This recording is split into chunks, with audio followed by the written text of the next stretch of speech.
ముఖ్యమంత్రి చంద్రబాబు నాయుడుకు సిపిఐ రాష్ట్ర కార్యదర్శి కె రామకృష్ణ లేఖ రాశారు. ఆంధ్రుల హక్కుగా బాసిల్లుతున్న విశాఖ ఉక్కు ప్రైవేటీకరణ ఆపేందుకు కేంద్రంపై ఒత్తిడి పెంచాలని లేఖలో పేర్కొన్నారు. విశాఖ ఉక్కు ఫ్యాక్టరీని ఉద్దేశపూర్వకంగా నష్టాల్లోకి నెట్టి తెగ నమ్మినందుకు కుట్రలు పన్నుతున్నారని, ఇప్పటికే 2 ప్లాంట్లను మూసివేసి 3వ ప్లాంట్ కూడా ఆపేందుకు చూస్తున్నారని రామకృష్ణ ఆక్షేపించారు. లక్షల కోట్ల విలువైన విశాఖ ఉక్కు ఆస్తులను కారుచౌకగా కట్టబెట్టేందుకు కేంద్రం పావులు కదుపుతుందని విమర్శించారు.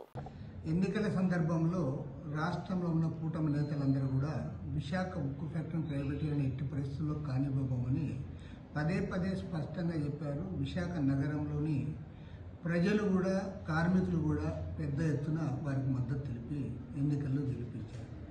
ఇవాళ కేంద్రంలో ఉన్న ప్రభుత్వం వారు ఉద్దేశపూర్వకంగానే ఇప్పటికే ఉత్పత్తి నిలిపేస్తూ ఉన్నారు. ఆల్రెడీ 2 ఫర్నేస్లు క్లోజ్ చేశారు. 3వ ఫర్నేస్ కూడా క్లోజ్ చేస్తూ ఉన్నారు.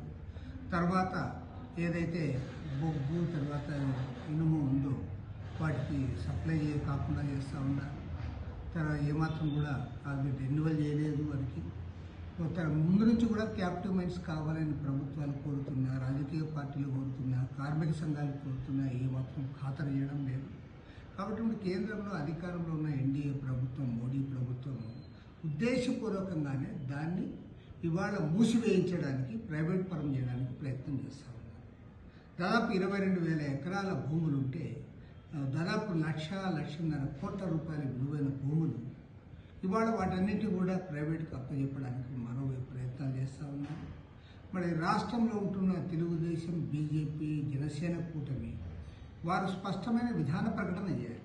ఇవాళ రాష్ట్ర తెలుగుదేశం పార్టీ అధ్యక్షుడు పల్లా శ్రీనివాసరావు గారు ప్రైవేటీకరణ చేసి నేను రాజీనామా చేస్తానని మాట్లాడతాను. రాజీనామా కాదు కావాల్సింది.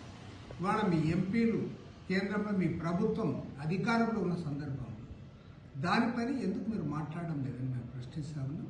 ఏది ఏమైనా సరే ఇవాళ కేంద్ర ప్రభుత్వం అనుకుంటే ఇది పెద్ద సమస్య కాదు. ఎందుకంటే ఇవాళ విశాఖ స్టీల్ అంటే టాటా స్టీల్ కంటే ఎక్కువ పేరు ఉంది. మరి విశాఖ స్టీల్ అంటే అంత బ్రాండ్ ఇమేజ్ ఉంది. దాన్ని కాపాడలేక దాన్ని కూడా ప్రైవేట్ పరం చేస్తే ఎవరు కూడా క్షమించరు. పైగా విశాఖ ఉక్కు ఫ్యాక్టరీ త్యాగాలతో సాధించుకున్నది. 32 మంది ప్రాణాలు బలిదానం చేసి రాష్ట్ర వ్యాప్తంగా పోరాటం చేసిన తర్వాత తెలుగు ప్రజల ఆత్మగౌరవానికి ప్రతీకగా విశాఖ ఉక్కు ఫ్యాక్టరీ ఉంది. దాన్ని కాపాడుకోవడానికి అందరూ కూడా ముందుకు రావాలని చెప్పి కోరుతా ఉన్నాం. ఈ అంశం పని వాళ్ళ ముఖ్యమంత్రి గారు కూడా లెటర్ రాయడం జరిగింది.